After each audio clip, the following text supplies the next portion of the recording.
Hello সবাইকে, good morning. সবাই কেমন আছো? আমিও খুব ভালো আছি।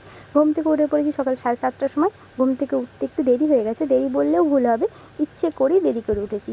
কারণ দুদিন কুটুম বাড়ি ছিলাম, শরীরটা একদম ভালো ছিল না, তার জন্য একটু ঘুমিয়ে রেস্ট করে নিচ্ছি। আর এদিকে ওয়াজিয়া ঘুমাচ্ছে, ওকে রেখে দিয়ে আমি যেই চলে যাব, যে রান্না বান্না বসাবো। ও ঠিক ডাক দিলে আমি ওর কাছে আসবো। আজকে রান্না হচ্ছে মাছ ভাজা, ডাল, আলু পোস্ত আর একটা শাকের তরকারি। সেটা তোমাদেরকে দেখাতে পারলাম না। তোমরা আমার রান্নার ভিডিওটা দেখে হয়তো ভাববে যে আমি চুলোয় বসে রান্না করছি। আরে না, চুলোয় বসে রান্না করি না। এখন যা গ্যাসের প্রবলেম চলছে, 45 দিনের নিচে নাকি গ্যাস পাওয়া যাবে না। মাঝে মাঝে চুলোয় রান্না বসাই। তারপরে রান্নাবান্না কমপ্লিট হয়ে গেছে। রান্নাবান্না কমপ্লিট করে ওপরে আসতে না আসতেই হঠাৎ করে বৃষ্টি আরম্ভ হয়ে গেছে।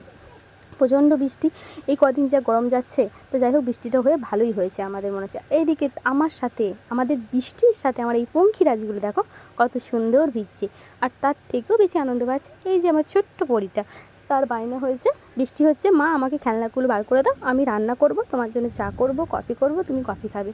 সে আমার মতোই গুছিয়ে গুছিয়ে কথা বলছে আমার সাথে। আমি যেভাবে বাড়িতে কথা বলি, রান্না বান্না করি, সেভাবেই আমাকে বলছে তুমি কফিটা খাও, আমি তোমার জন্য বিরিয়ানি ভাত রান্না করি ততক্ষণ। আমি বললাম ঠিক আছে, তুমি রান্না করো। ও রান্না করছে এদিকে। আর এদিকে দেখো, আমি নিজের একটু ফেসটা তোমাদেরকে দেখালাম।